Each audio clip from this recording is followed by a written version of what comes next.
Wai e au, le tanga sala, wamana tumaya, Yesu lo ufaola, kerisi masi, wa ulava le papongai, Yesu lo umasai, te wapa afetai, oh.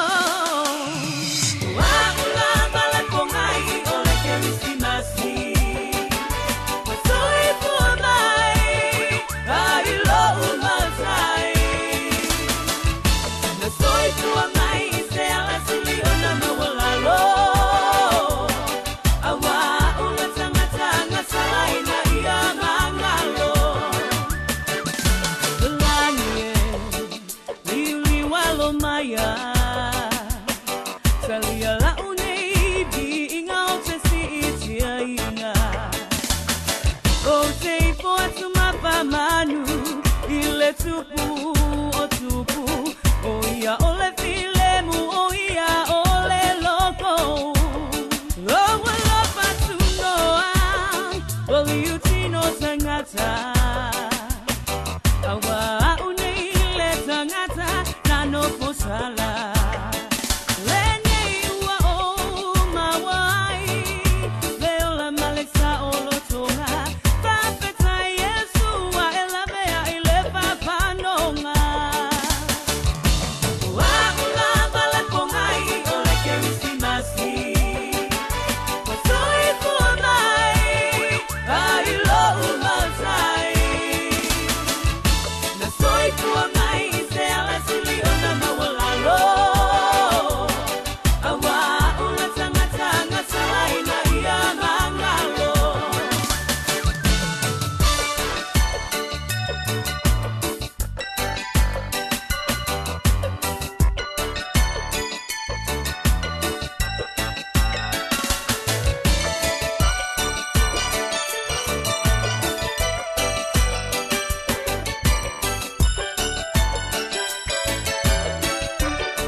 Nai musika leo auli ia ele tautua masani le sifo lo moa ia mailon office ila lwai pia Samoa. Nei fatal fatu di pa ia le tatu tunu. Malo la valo sa I tiu te mga ruenga tutofio le nei aso. Fe ngai ai foi ia ele faingo fie ngā pātea o le tatu tunu e meisi o tatu ainga ia la tolo faia ia le tautua o le faiva o le fatu ainga ia e meisi foi la tau o nei mātua ia lea ngā I fo ilele ngā rurue e ngā ruenga wha a fiafi. Ia mo ila tau la ia sa ngā rurue mai le tae au i o whaisi na komo le ni aso ia pe aso ato on sa I leo toi titi umalata lata le te manava wha malo lava le on sa I ma le tawata I fo ia I ngā ruenga o le ni aso I mo ia o ngā ruenga maasani ia e le lo la va la vai ma tu langa o fa nga solonga e le isi la sanga le lumanai ia ma toi teimi po i tu la minute o le aso ia na o le tu na te soifia paule ia na tato tu le tu al tae au ia tausia malofangia e lana te ngā lofa i o le tato bola mala sanga o malania so e mi se fuafanga e tau wha mai aia nei me o le whai ungol ni tau sanga i fuafanga le ngata whale ainga ia fuafanga whai lantou ia whale e kālesia ia o le aia tau whai toi ngā mea whai o nei aia tau wha mao popol o nisi a le tau ta ape ape au nisi toi titi a na o nei vaenga anto o toa loa ia ai malo ia wha malo wha te tu fo il tato ofisa ia leo whenga luenga il tato ofisa tu i New Zealand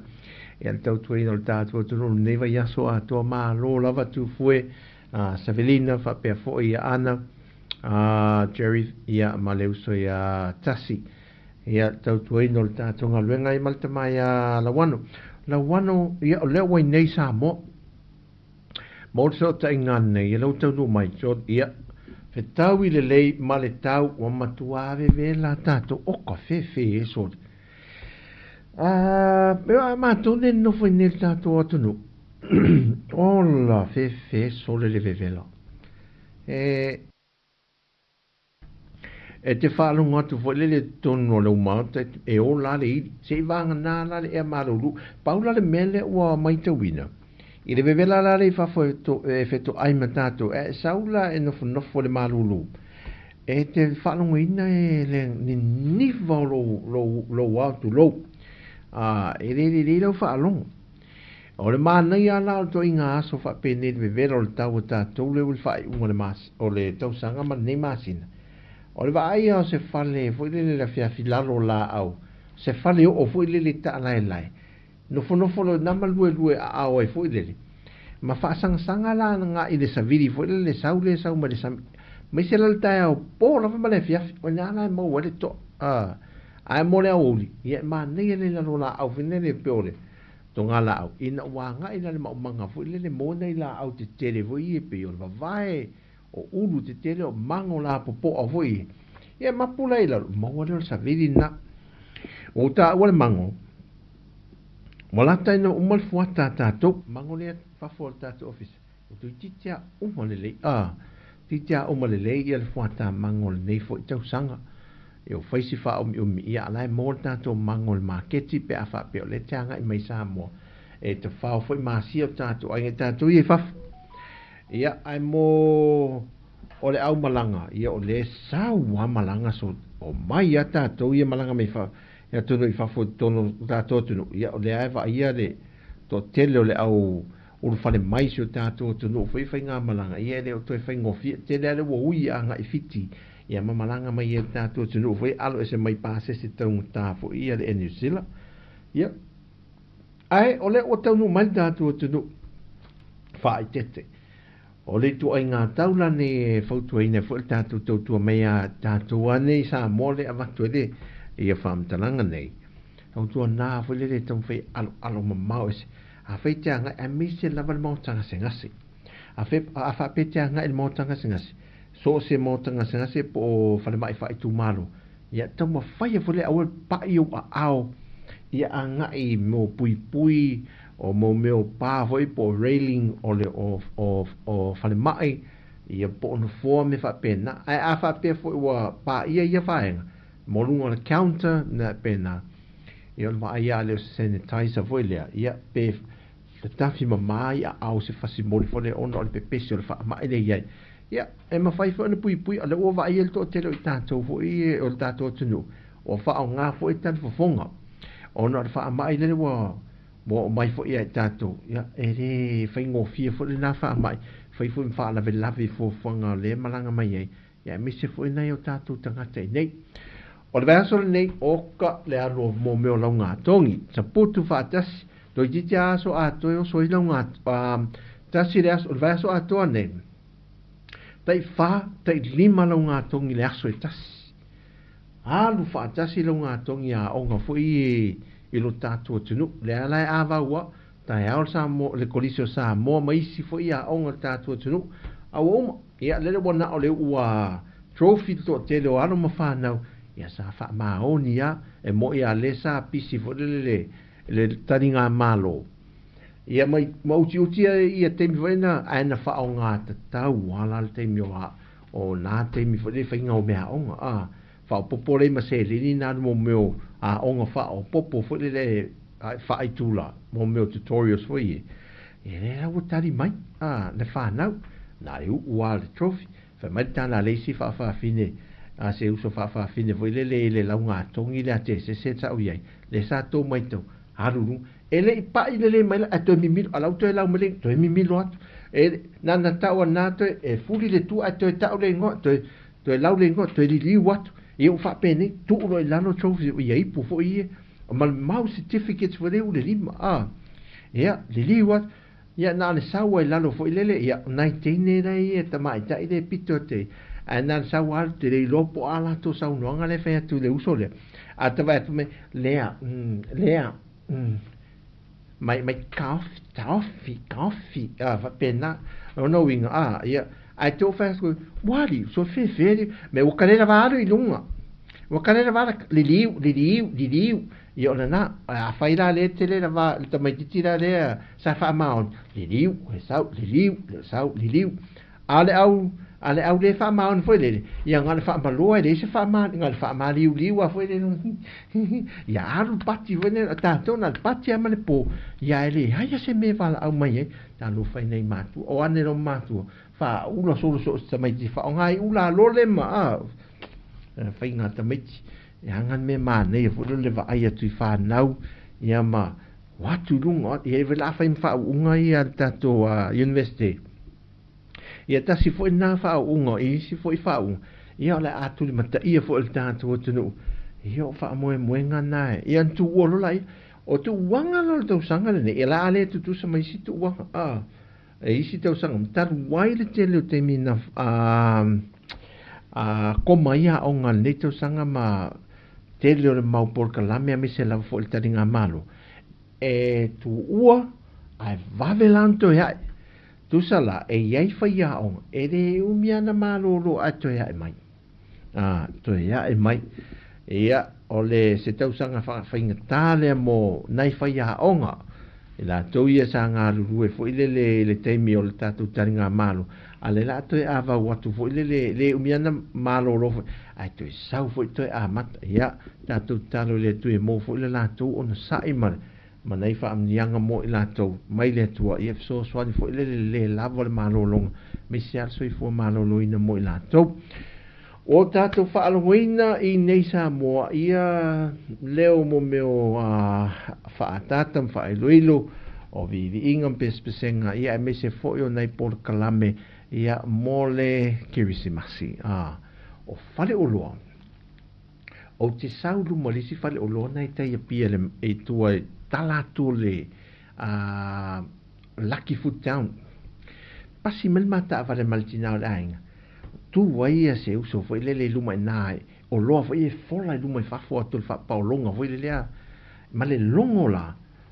le longo la foi le longo pe vai long Christmas tang vi tiring sa fa cao o Christmas se me alofa pa uta un ofie se ave se me mana tu se fanga vai al tama ma lu ala le longo le lu al ye le uta tangi longo fa tu se fanga vai mota tu te lo tina fa tau se fanga vai te ma tama le ia na fa file mu le ai la lava le me fa pasisi fanga vai he me fa pena to e foi al temine fa tau lo mo sa fanga foi le fanga pomu vole ia fa yo lu tau ngol kisi masi vole ya fanga vai tau e o mai fono ai o seki foi pe ale ai selen o le mena fai pe wa le ai se pera foi na le tanga tanga tu lo e fiu po le tanga wa le se pera foi ngale ia fai do mal fai nga tau nga fanga vai la to ia mol Christmas ia o mai fa ia pasia tu naso Christmas ma awa mata fai nga fa tau o ka e te sau me lunga ma savari me lunga a Frankie Moore o fa tau me mata wila pasi me lo Frankie mo ai fa saudo mal ta vale sta me titila titina ta vale vale le ma o ka ta va ai tu si fio nei fa na foi o le aso mo fa fi la tu li ki si masi ia a wa al tu tele o tatu aing no wa Philip Bluebird anane o fa tau no tangata matu o le mele pito sili no mai tau le kiu le sa matu ye fa tau le apa vali o le pulumu o le lola vali ia o lola kapeta fa tau tiles am se mo fa le lau papa la to me fa pena o le te mia i o le Christmas le te le tangata mo tatu ai le ala u fai le me fa ai lunga le Christmas fa ulo ma se mea o nga so o le fa se fa tau le ulo fa tau le kapoti fa tau le me vole le rice cooker ia ma meo le mukuta ia le mukuta lo matua fa tau le ulo me fa pena ia masana o nga o nei mea lo fa o nga lai e ma vai atu al Christmas ia me al ulo la le fa tau kuka ya so uma o le olang al watu e mala so maliu o fai poiponga o mea uma e fai laing le au uma wele mea o ngai ni tau sanga ia ma toi foi se fa se me fa pena ia o tele la le au nga tu se pusa aisa to ia TV o mea nai muli a watu le pusa aisa ia fa tau mea o nga tipo ti wila au nga mo lo matoma to in o mea lana lo te vai le lo fai ire pa o lata foi la le temi e fai mo meo late night foi a tato fale o loi nei a te vai foi o le fai sei o mai tato tu ni sila o tum kolori la o fa taunga la le stona fi o su ese kolori foi ko se kolori o to kolori la popo o tama to so kolori la po foi le ia a le se kolori foi le ele so o la se kolori winti sta mai fa tau pito la lo foi le ta fia fai atu ai tangata e reilu ma le tele la kolori. So,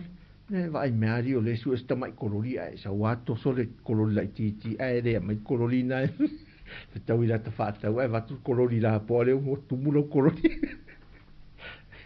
Whatau ale mea, ia, fuafua tanga, le tupel tanga, ia, ui rea, ia manu, malo wale so i fua manuia, whatalofa ne o tatu paanga masani su tatu ainga. Ia ina ua mo fol ne no tatou te toi mafuta ma feilo ai ia a o tatou atu no ia o le aso longa le me uma e tu langa i le malanga me o tatou tangata ia malanga me fo i Samoa a si ainga ia so i fo manuia malon malanga manuia ia a fio mai am tala mai au ia fa tau no ni se fo nga tatou ainga ia na fo mo ni tau sangi so ani le tua ia i mea o malama nai musika o le Christmasi tatou fa long fa fi fo ia toenga o to ne yaso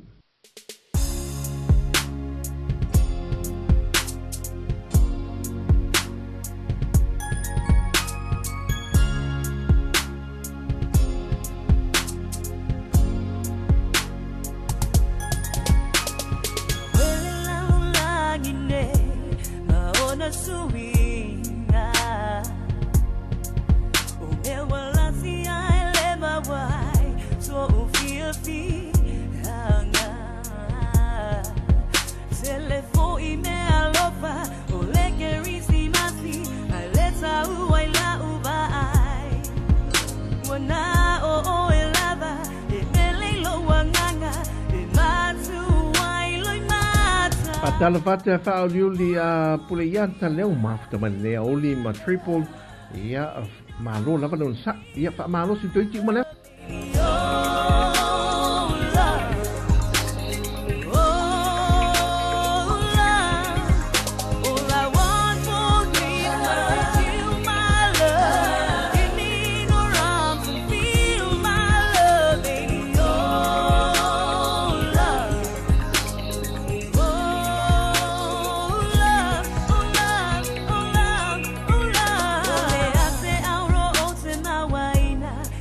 no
vele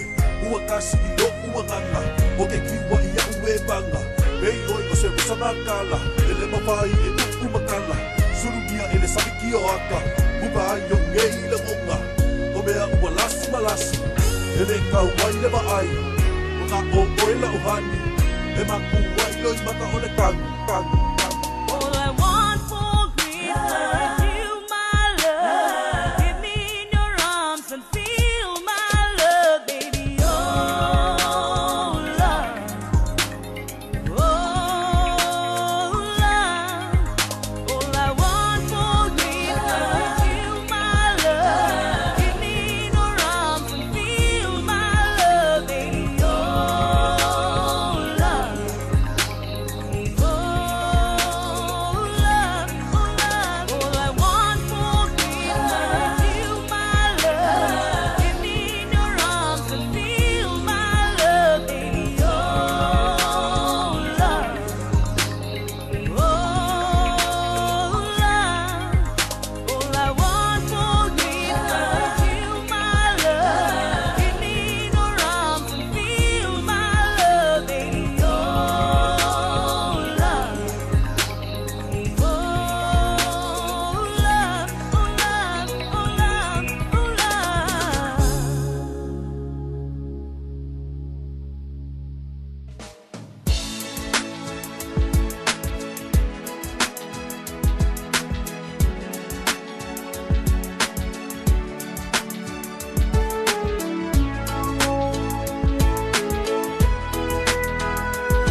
Mai fofoma le langi, wanga sala le lalo langi,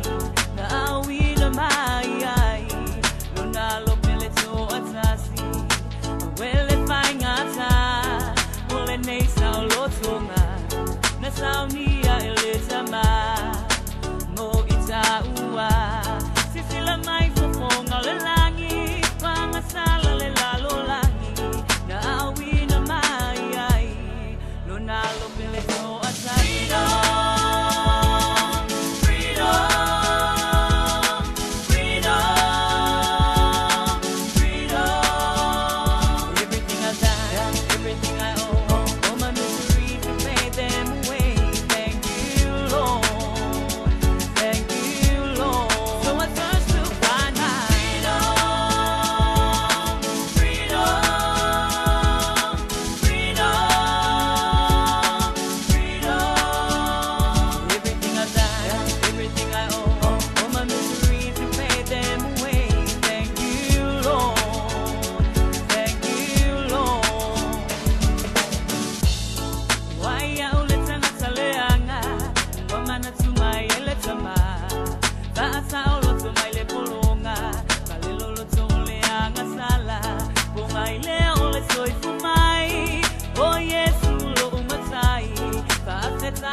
longa longa, ia ra tā whaola. O ia o rea li iwa maua aile sa ono bonga, hey!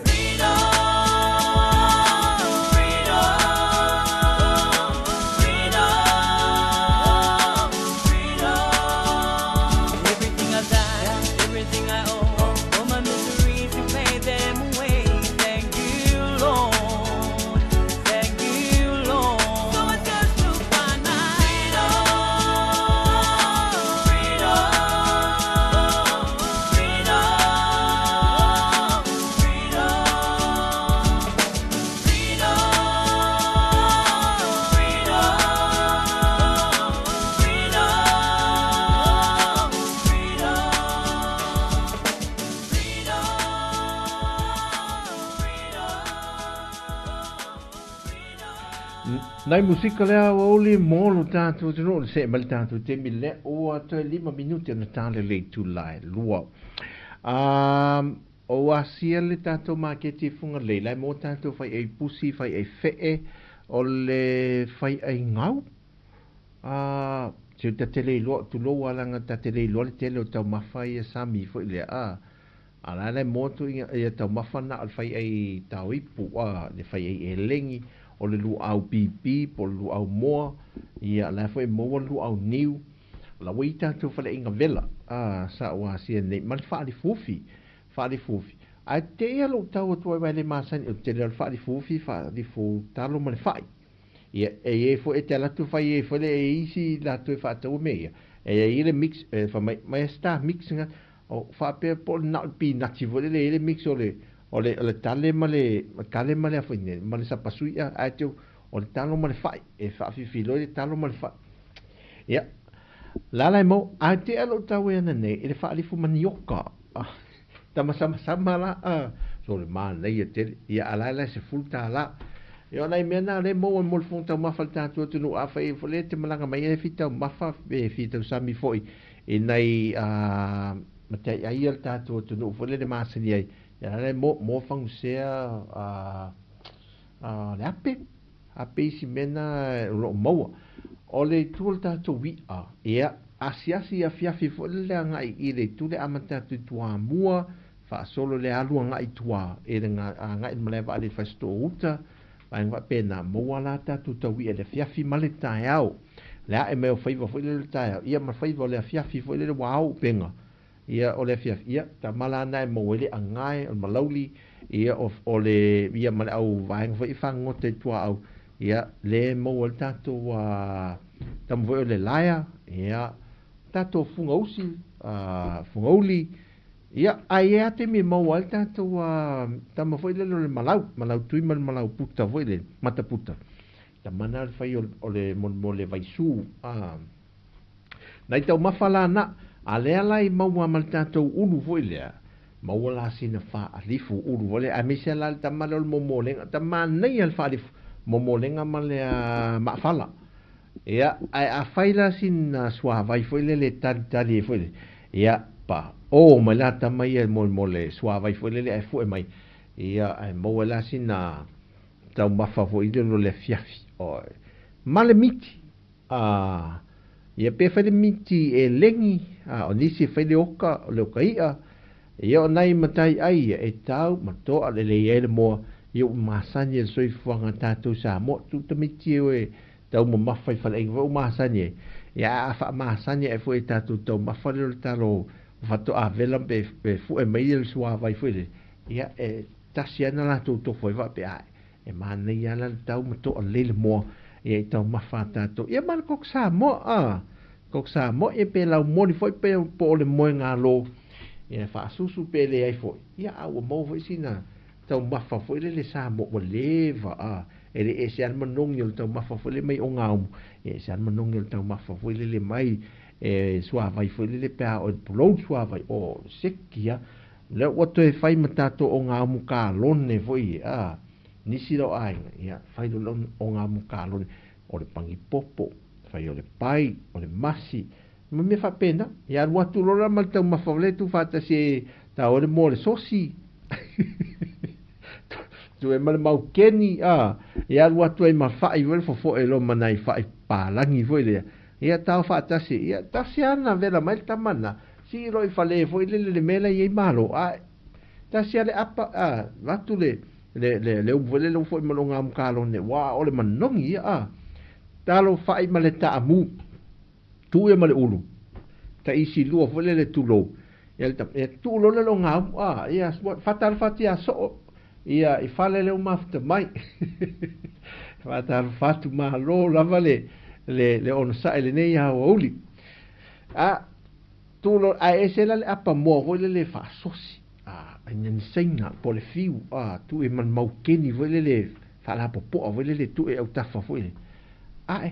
se nana vela mai al tamana si sa o nga I falele le mele malo e sa lo le e fa pene ia tu tuole sa lo le fa pene ia tu tuole mu ku vole le su lo mal tau vela vole le da fa pulo o isi au si au me vole na tu ese mai le fu engolo ia na pa o melo la tu fa vitalo fa sfiava no fo mai le te sa u mai nei o si tamalo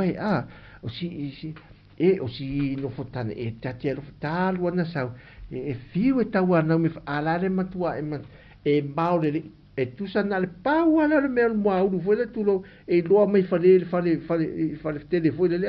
e lu mo o talo fa e no fa e o le mukuka ia talo na alu si on to le le kama de tama mai I ngalu fa vai temi wa ma no foi tu ma fo foi le mama na la pen tilo me la ilu mo fa le ve mo ma le fa me ai mo tu no la e puno wa le foi la wa man tu la le la lo tau vela foi le tama foi le sa tama foi o foi le tu e tau ngale o pipi le to na mana I fasi as ili aso ma moe voi le ia ma pipi ma sai mo sa tono longa ma na fa matua alu ma la ato e wala au le tu le ai e o sa wal manatu ye si au pere voleva ngalu ai vai soli se pe ana vari la ia pe ana fai le lip shine voi le I lo nga o voi to me o fe se me we alu ku ka ai matua I la foi au lip shine ma io felele ma se ia lip shine matua o ai mo lango tu lo foi ia wa foi o ko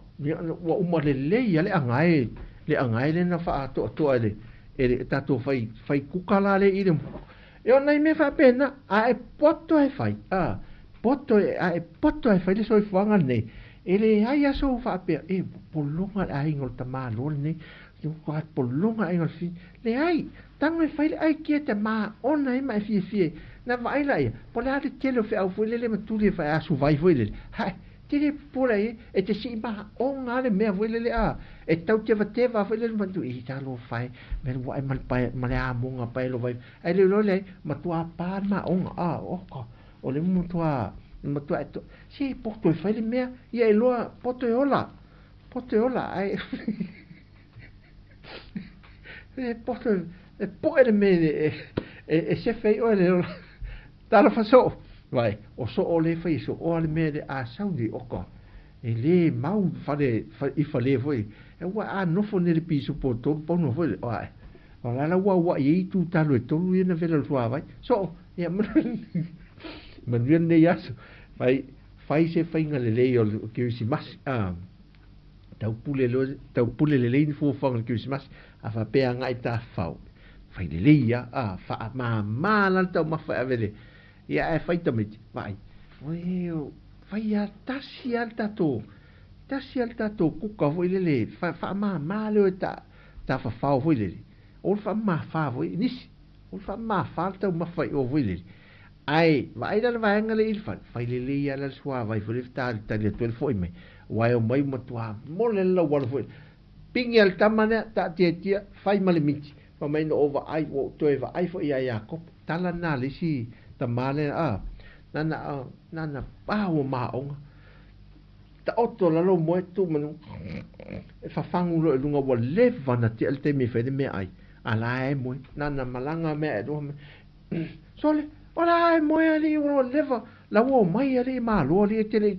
lele ke moe ai le fese me ta e wo te va ai fo ya kopo mal ma fo le nai oi me se e le ai ma se me se pi tatu el tatu spa il soli te offo fo le nei ya kopo a wo te ia wala mai ai e se le me na va ai le ma o ya se talo si e lo tao mi ma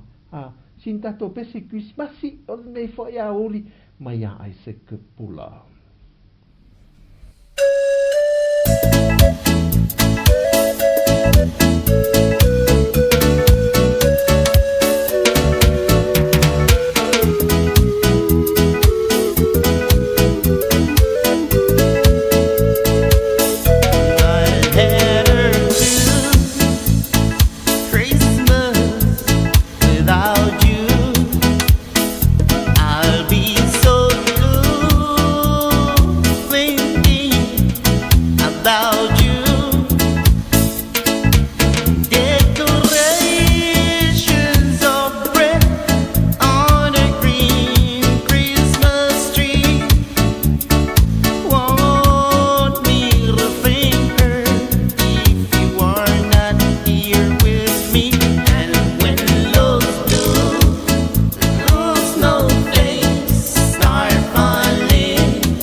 Blue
Pesili sa tau matenisi Oia tau no mua mua iletin Se tau tai mata pala pala Elo lava ilunga ole basa One beat, one beat, one beat.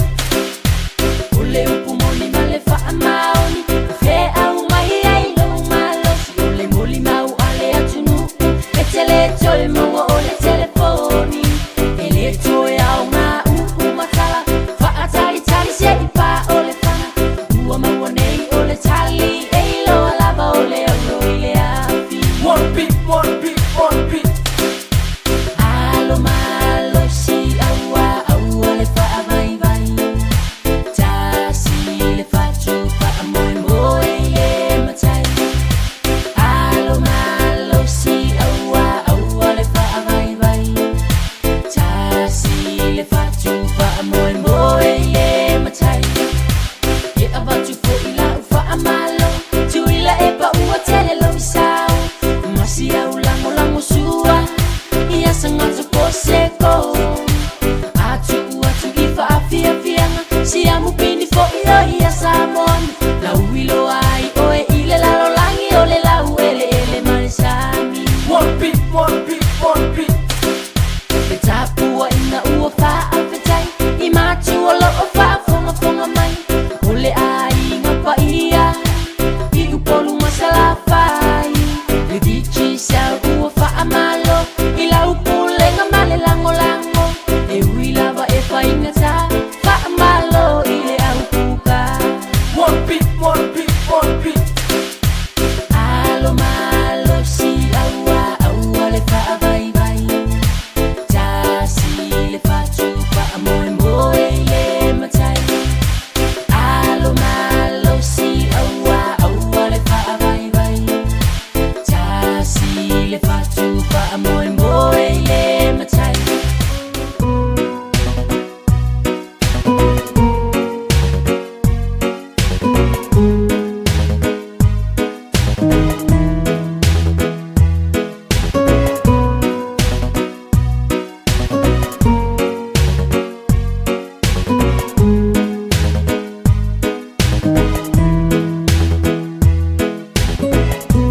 Hani ua uva anya lunga fifi Ai ono leki risi masi ua uia So se disi fusi mai mafak manuia Awa ole wafi mai ole nisia Waleva ona vala vala itakoni Wa oni sia ufolinga lalele Manupe ne wa mafana le mafutanga Sangi feilua ia ile puluvanga Yesu Ufano maine Yesu Ufano maine Yesu Ufano mai o ia mo i tatou Yesu Ufano maine Yesu Ufano maine Yesu Ufano mai o ia mo i tatou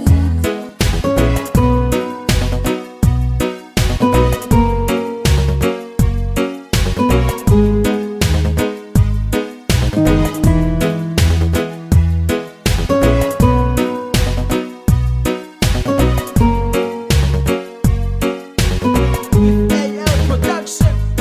With my Mr. Brother Joe. Here we go.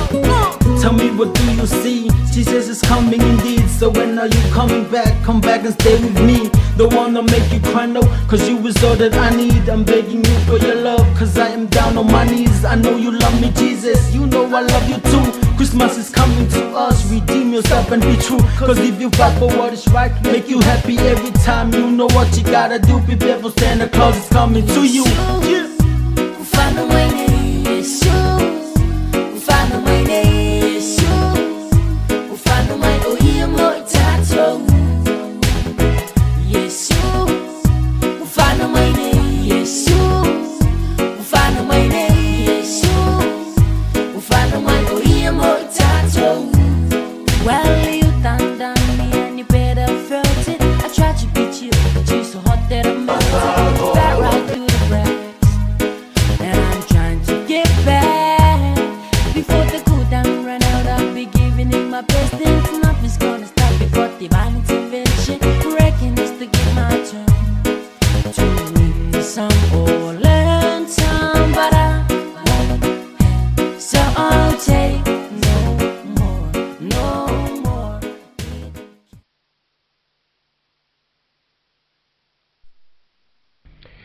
Le fatal fatul tātou tunu lo mo se so ta inga ia e te mai mo mai tātou Port Kalame ia o se so ta inga ma le fionga le minstao ngā ruenga e mawhela o inga le fionga olo a fuafiti wa ai ia nisi fo o tūlanga i fifa amana malama o Port Kalame ia me se fo inai vaenga lo sitinge pel tātou tunu ia mo le silfia e o tātou tunu lo tele Sāmoa nei ia whapea fo ia tunu i fafo Proclamen tu fatasia ia o fatalunanga tu fatasia le tatou official le Savali po le official fo o le panemia ia le o le a fasala wina e le nei teimi mo le si le fia le tatou tunu ala maia smia le fafo fatal fatia tupu ia ma lo lava le onsa fatal fatasi mai famania fo le tu le nai tu o le tatou ainga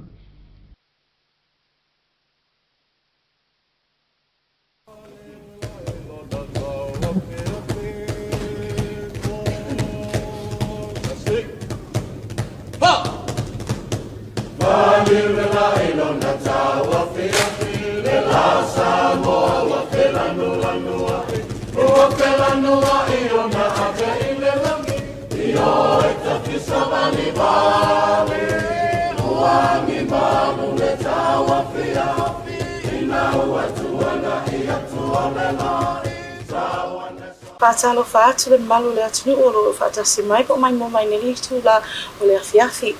o le si fa poponga le o le tato poltalame mai o le tato special interview nei aso o le a fatal taya le mala fionga el minsta o le mtanga luenga ngadwenga Martina at tele fela o inga Martina at tele se tulo le fionga ya olo fiti ai Salo fala fiona. Ia, whamaro le soifua malange mai nei fo I vaengo le aso. Wa koa ke ele sfururua. Ia, ka kia pe ia I ngā ka ko lanse I umawhai. Ia, ai whatalo whatu malangang whaloalo, whatalo whatu fo I le mamalo se tātou tunu. Ia, o whapenao tātou whatasi. Ia, maka ko whasoa whakasi I le ka ko whatalo noanga le nei a wauti. Malo soifua. Rava. Ia le fiona ngau mai a na tu ina tu ia mata upolo a fufu fatatau no ina nei so. O le mata upu mua o le tūlanga le I le a le Samoa Shipping Corporation o le Lady Samoa fa le sa fa pe na detain pe tau fia I America Samoa. A mo le fiona pe le mo se o to ngau nei tūlanga. O kere alo lava se akau se la au I mata upuna o uma fo I o ngā mato whatano inga mata upuna ea male komiti whafoi ia o le fionga le li pule male pule ngā o company wa Samoa ia e sa ole me sa kau fia hai o ngā o kulanga foi lea o compliances o le vae kawai o ngā whaonga ma le kulanga o le launga o mamalo le tunu o I le vale o kako ngei upolu ma tutuila. Sa ieila ia tūlanga foi lea sa fsiringia ma o ke whafkai fo I le Coast Guard America Samoa. Ia I le lako sila fo I le kulanga o le saunga le mu ma la kulanga mawapenga pe kai. Ua lape le mako pulenga I le kanga I le mea ia. Ia mangkua fo ia o le ngei amea uma e ka kaua o ngā sirsira le lei I le kulanga. Ia saunga le munu malo le tunu u I me whapea ma ia. Muri ka ia I tūlafono.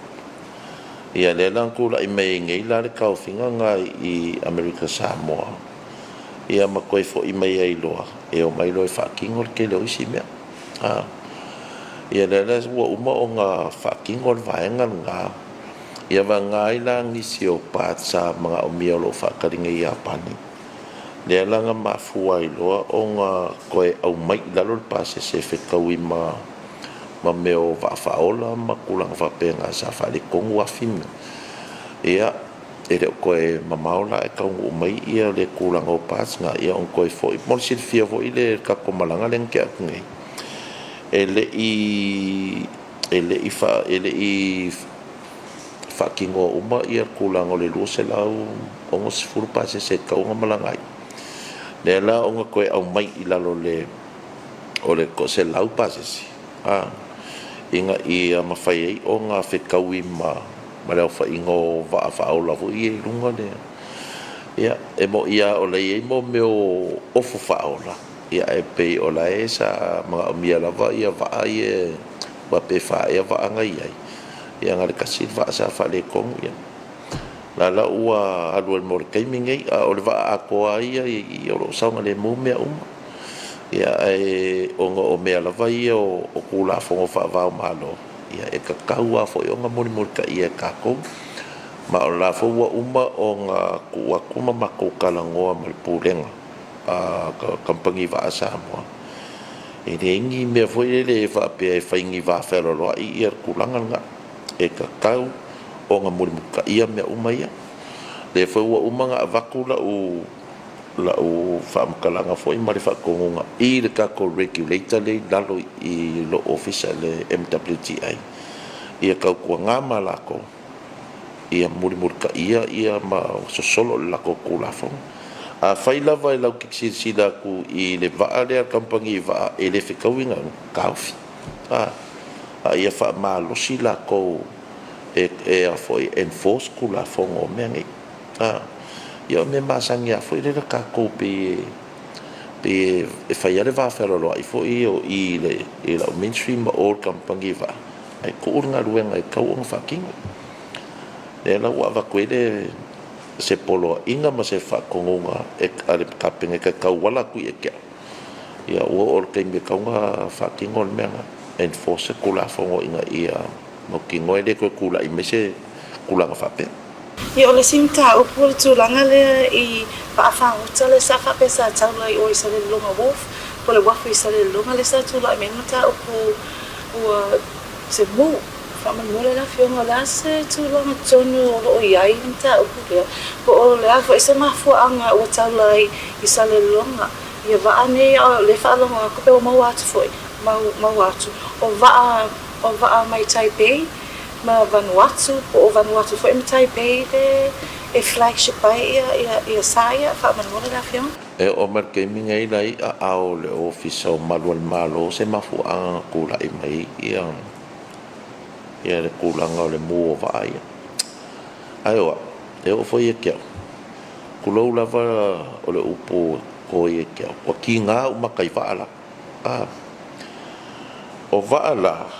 va ala i la u kau mai kau aku i le whamau ngā le ofisa.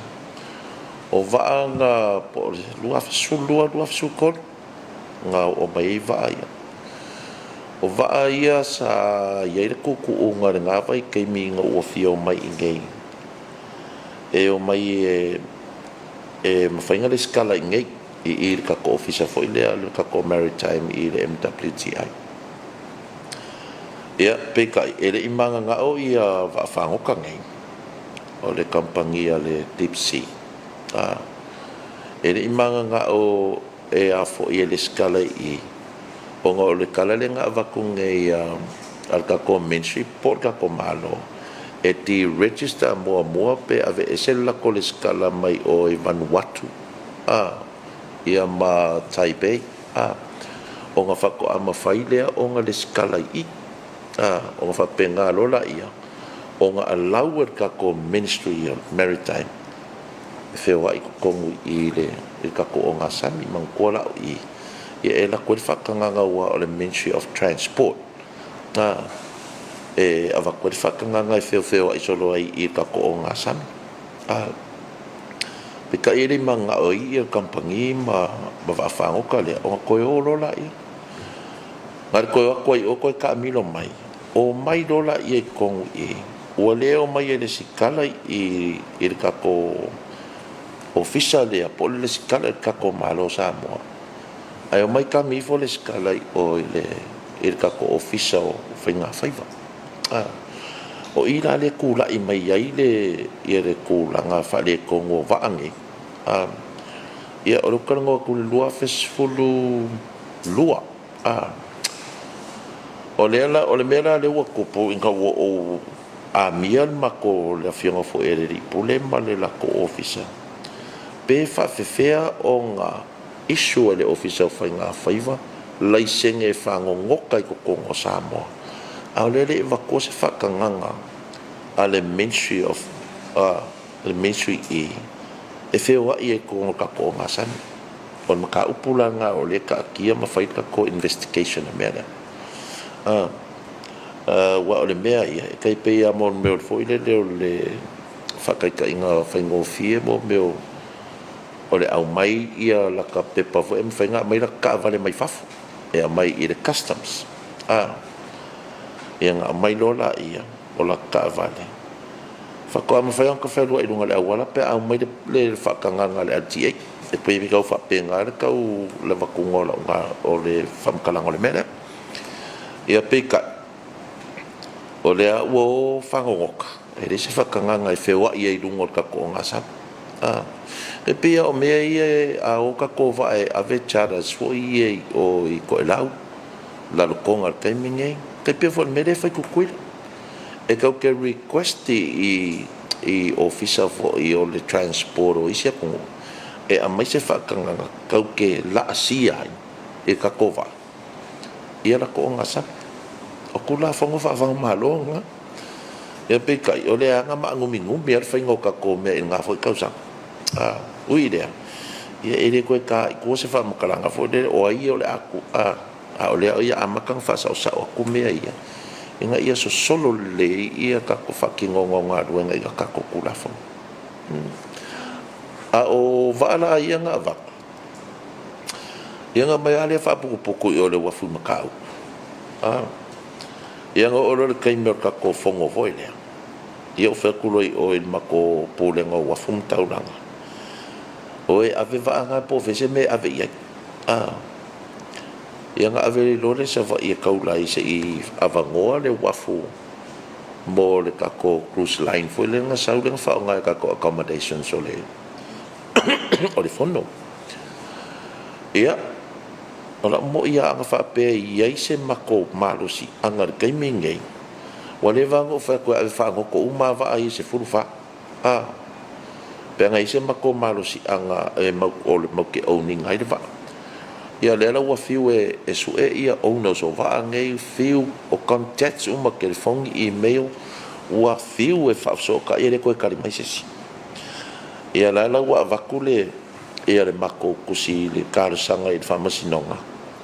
e au mai e se la ko fa kanga ngai mau ke owning ai va fuala I fa matalanga fa mo le wa vaku ngai wale ko wale ro po fe me wo kanga nga mai lola ia se fa kanga ngai mako ia I me o kula fo wa fa pe or kembe o mai pe panga se fa kanga ngai fa msinga o fa ilo mala fa ko ngai ave fa ngo ko uma va nga po le po ia fo ise si e or ka ko o e fie fa va pe auction po la ko nga me fa pe nga si ka ko kongi fo era ke re ka la fo la uri ia re I ka ko pulenga wa fum ka una ia o pe o ko nga kulanga nga o le ka fo ku ia e o ngo fa pe mai le malo la tunu ia la fa ngo ko ale se mai se mak fa nga I fai foi polo ke ku malo vangi o le kala lenga o mai kia porque le go e feo lolo anga I alom fanga usa Samoa nga luwe mai a ko se lu masinga ko mori uma mai ia ele masangi mo le ngofo I lungo le sami I le fia lua ko lu fa masing ia ke ula a fai ngai la e a fo ia de nga au mai I longa o Filipino ngai ka Filipino le ma ko le sa fango ka lungo vai le wo le lo po fe wo ia po ko fo ia la ko ngo ngai ka ia po le e a fo e kiria longo kiria wa ku I la fo de ko le me kiria wa ia po me foi o el kungange ku se me ingai kanga ka kero fai ai o nga pe wa le ango mai ia sa fa fa ngalu ngai ngai kanga talsia o sa ngole mulu la ko soi foi ko ka ko ia o nga foi me ia o ka ia ku pe le official femala inga ka ko malo si la ia e ke wa overstay ngai ka ko aku nga ia ngai kanga ia e pe o le kulanga nga i ka ko vaangai ia o ka kawanga ave se wa fala ve lave o i feo inga ka ko va ala pasi se ia va o salunga mo fa mula fina o te le sa fianga le wafu i sa le longa pe ma te fia po se vanga tupe e fa pe o le te le sa fianga e lo i se fianga le wafu salunga le mule i le wafu ai lo nga pau ale mere a fa pe wa ngokova ia le ko lui fo ila se kupe ale al pule ngo wafu ki dia ia va anga e le nga ka fo ila le nga ia a or kulanga si ma e ko se le ia le mere a fa va ai pe fa pe wa ngoko la lo va e ko lu ia ma le mere fa i kwai i le va vo le nga sa wa le ani sila ole mea la vai kasi ia e pe ole menga e vave mai loa se fai unga le al whamasingonga ia ka komi ngoiro i kiria umai se fai e pe ango fai ia e ke umanga ku ia ka koa kungu o e fia mangawi e o vaa ia e categorize vaa ngei i ke kere e se le a foi le vaa ngai e vaa dia foi a kako e wa fai ngofia nga su ere kapkengia or ko inga va ia e ka kau o nga qualified kapkeng e certified e fa penga e ka ko mainstream me umaya e ka kau o nga qualified ling singia e ka kau o nga ako ale fa inga o le au va o longo winga a faila e fa ka inga la o la male puak lo avakule le vaanga se fa nga pisingisi tangolo au mai ol mako ke leo lang kupela ko kongi ia kangakangi ai kuakula le va ai la ku ai fo i mai le sei ai mo ko ngaua e pe ngai me nga le ka ke ngi ke wa fa pe mai ngi si pula me a kia ia pe fa ngoko ngai me fa pe nga fo e manga ku fo i malo le tunu e ngi ke wa o fi fa vai Tato o mai ngana le Arrow Bridge o le awala i le Malai Savali i le airport le Faleola po international airport fa mo le na fiona le Samoa sa i se fa fita uli le tu lai mai ai fa mo le po la sa ole mena tupu i le Arrow Bridge le fa mo le ia ma ko fiera come dai ko o le mea ia o me inge o masingi whapea i le alo fia ka kou se kūlanga e like pongi faults fo i e kukupu ai langa o masingi o masingi fo e alu le kise me wapea nga ia o le sila masingi nga ia o nga sa whaale kongu le kuunga inga o le awalanga i valete ia o la laua wa umanga fix le kulanga nga o le melo kilo ko ngai e mankua foi la ia masingi o masingi Samoa airport authority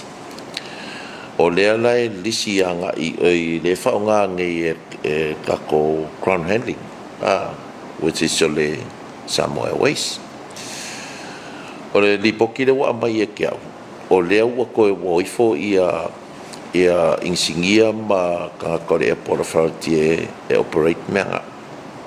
e ala ko le sa fire training o ala ufainga renga Samoa Airways le fire ground handlings o nga le menga i kupu e uma o nga trainless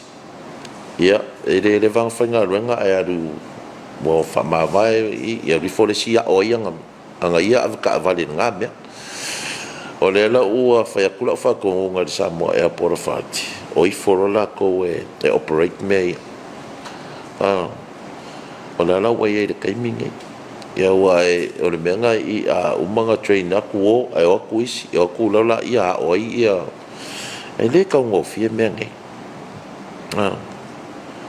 ia pe o kulanga la nga ia la ua umang koe whare rea le kasio a walanga e mor kai mea me se foi rea saungi a kuripisi Rafia fa mo le fia tau le me tasi la wala sa vale dia e kai milionga mo ko por ka ole awalanga i le mekas fia se langa tu pesa lu tu fa tu pe fa le ia e lo le kai minga i pe ole kala la ia it's an electrical fault le mafu ai ia nga e me vo yo ki operator le me lunga yo no vo mo me o ki nga electronics singa mai omi ya nguma mafakele ling ma sonka e pe me le fai ka korifi o le me ka ngwa fe ula le ki al kokong ai ka fa ka lu ko ngi kokong le o ka omi ye ya o le me fo nga la ye ka ko me la la wo ku se le fa silanga i lu mo le me nga fa mama le o mingo xiao me fa mama ia ole tatu mata upu muli lea ole sailinga vale i Australia no se va mo le fa la tutonga va au Samoa fa mo le la fio ke renga oi ma ko mo lo ma lo swimming ska ma le ma CEO i oi Brisbane ma ko fe le la loi Adelaide fa ele ma ko fon ka nga ia ma ko ngu Adelaide le sikolu kula ai mako drive le si kolu i kula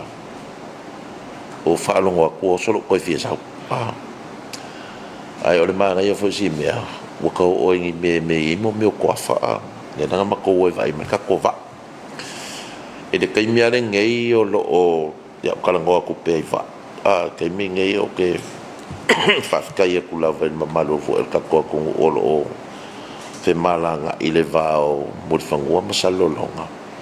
o la ua fa o nga kule le di Sāmoa ka kole di Sāmoa kolu le sa fa le le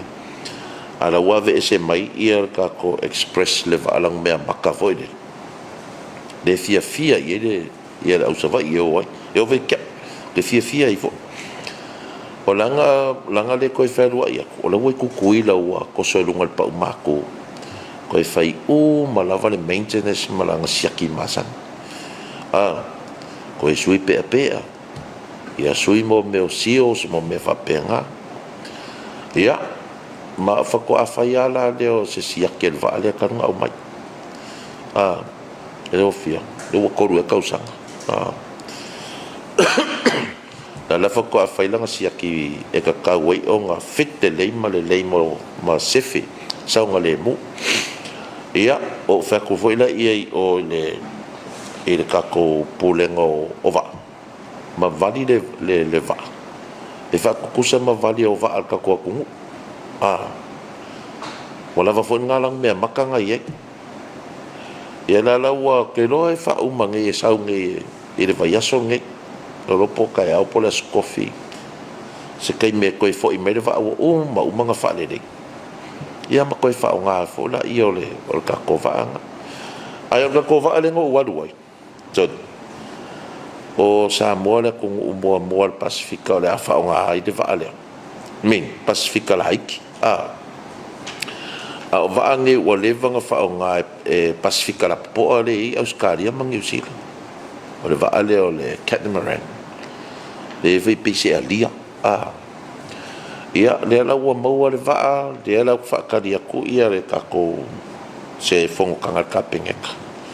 ia e approve ai loa ka ko vai au mai le wo ia ke uma lava fa makalanga o la ko foi fa mangingo pan mia malang kapengek ia nga mai lo le ka ko va le e ferua i le vao mo fangua msalolong o le valngi e konsul lima mingo ke de ia sao ai lo ka ko va ale awo umango kalango aku ka ko pulengo va awa foi songa fa sao ale va ia la ku so lunga le vanga nga wa do de va ia nga pule le wa upola lo ko inga ka ngo speed ya luai a o kama fai pe a lava se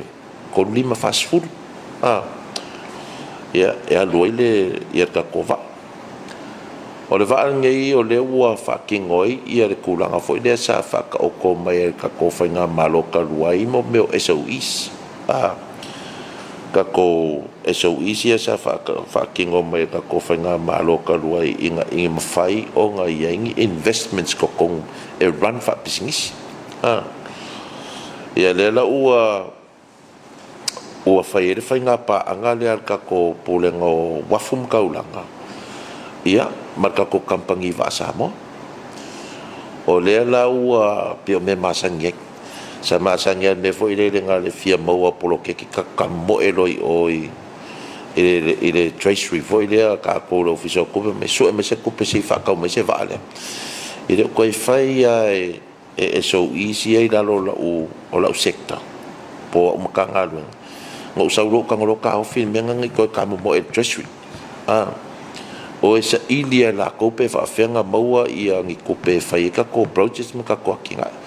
le la wa o fa lo ele ka ko pulenga wa fum kaula ya fanta la ko le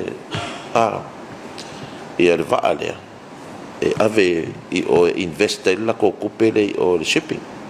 kampangi va era manga yo sia me o le foi la fa ko fa fonga mai foi le ko ile nga inga ke le kupe a eso isia ka ngo sau I oi se o vai la I o le vale ngai e kusa male pe fiku ke si valu milion a se me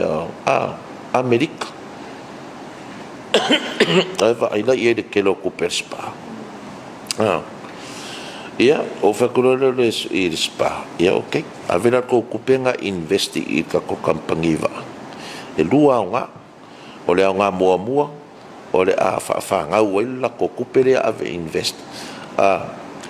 nga mua o le nga longa lua le investment ale pule ngo wafum kaulang o le mau ai se va maka ngo fi e feo ai no malo le tunu mor kai mi mua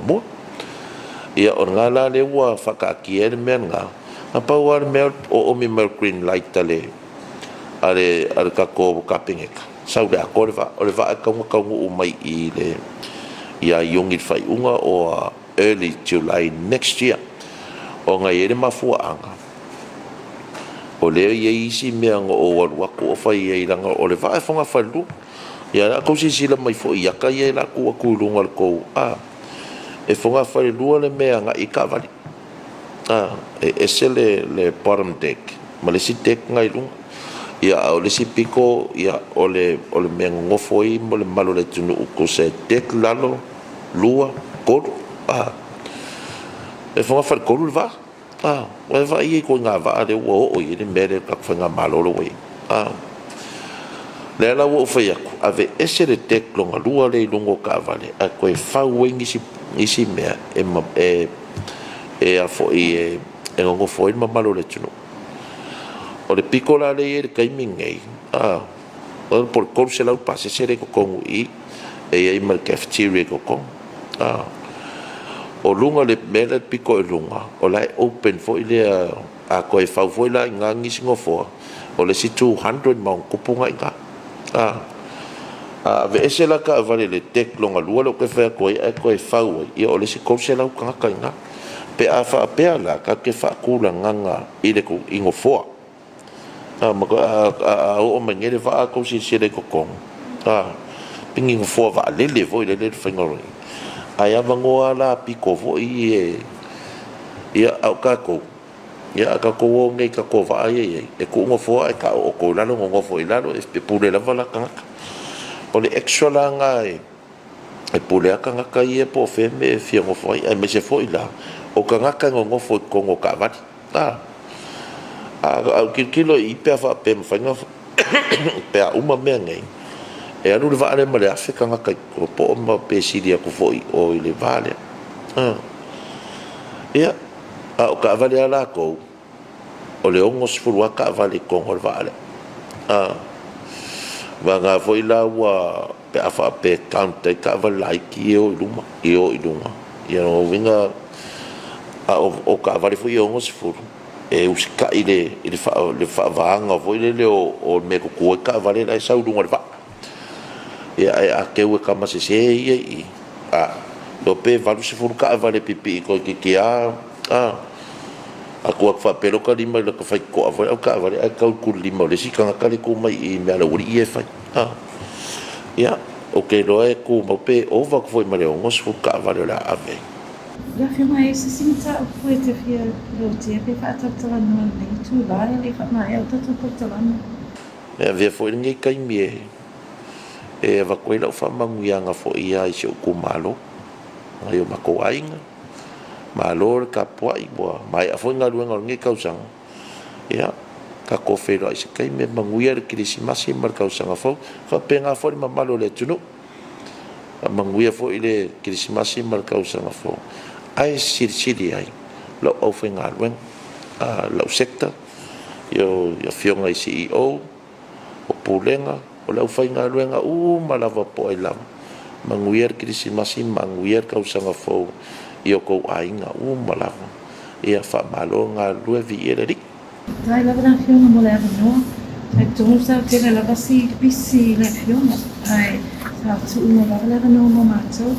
ia muri to fatai tele mai e manguier krisimasi manguier fatai.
Cause you is all that I need. I'm begging you for your love, cause I am down on my knees. I know you love me, Jesus, you know I love you too. Christmas is coming to us, redeem yourself and be true. Cause if you fight for what is right, make you happy every time. You know what you gotta do, prepare for Santa Claus is coming to you.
Rudolph the red-nosed reindeer had a very shiny nose, and if you ever saw him, you would even say it closed. All of the other reindeers used to laugh and call him names. They never let poor Rudolph play in any reindeer games. Then one foggy Christmas Eve, Santa came to say, Rudolph, with your nose so bright, won't you guide my sleigh tonight? Then all the reindeer loved him as they shouted out with glee, Rudolph the red-nosed reindeer, you'll go down in history.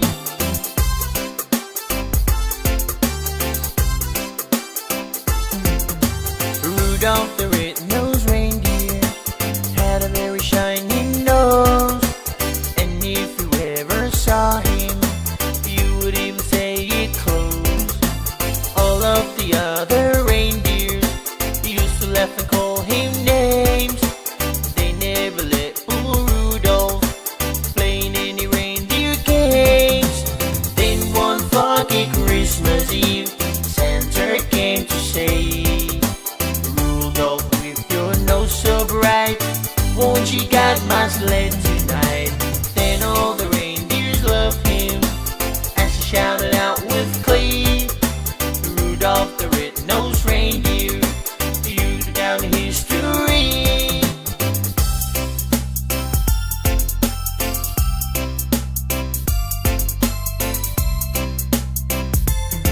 City sidewalk, busy sidewalk, dressed in holiday style. In the air there's a feeling of Christmas.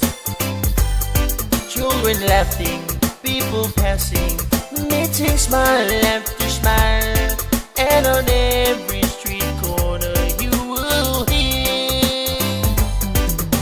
silver bells, silver bells. It's Christmas time in the city, ring-a-ling, hear them singing. Soon it will be Christmas Day. Strings of streetlights, even stoplights, flicker bright red and green as the shoppers rush home with their treasures. Hear the snow crunch, see the kids punch. This is Santa's big scene, and above all this bustle you will hear silver bells, silver bells. It's Christmas time in the city, ring-a-ling, hear them singing.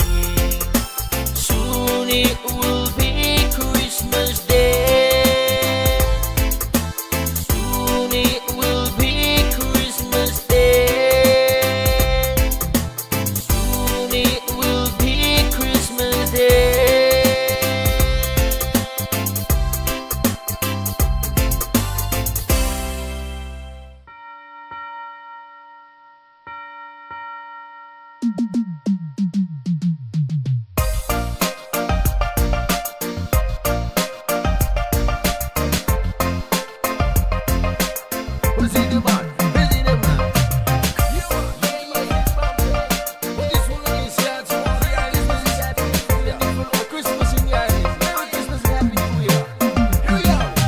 Christmas in the island, everybody join the fun. Oh,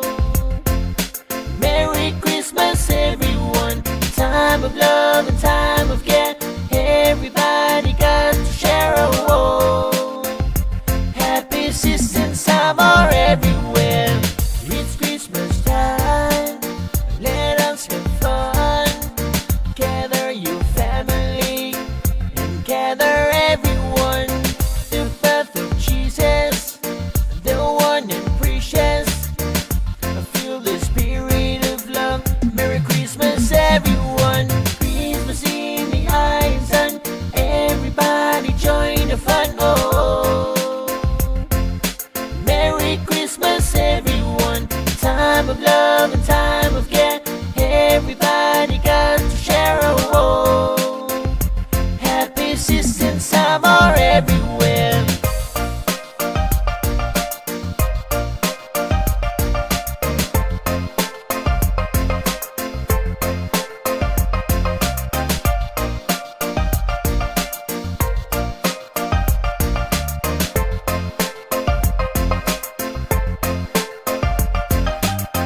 Lea Sofia Fia, Ufana Le Messia, Yesu na balo ia mai, ele tu sipa ia. He'll be here in the fullest of time. He died for everyone. Fia lea usoi fua mai, Yesu ole matai. Christmas in the eyes and everybody join the fun. Oh, Merry Christmas, everyone. Time of love and time of care. Everybody got to share a role. Happy sisters, Samoa everywhere. Hallelujah, hallelujah, Hosanna. Uafana umai le Mesia. Hallelujah, hallelujah, Hosanna. Oia la valea sa valo ia. Hallelujah, hallelujah, Hosanna. Uafana umai le Mesia. Hallelujah, hallelujah, Hosanna. Pepe se mavivi ilo na suafa. Christmas in the eyes and everybody join the fun. Oh, Merry Christmas, everyone. Time of love and time of care. Everybody got to share a role. Happy sisters, Samoa everywhere.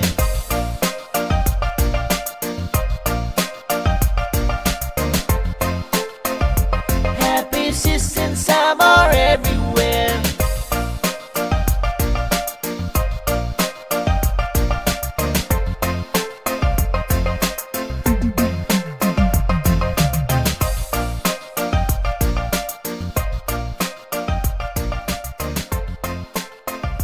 Happy sisters, Samoa everywhere.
pa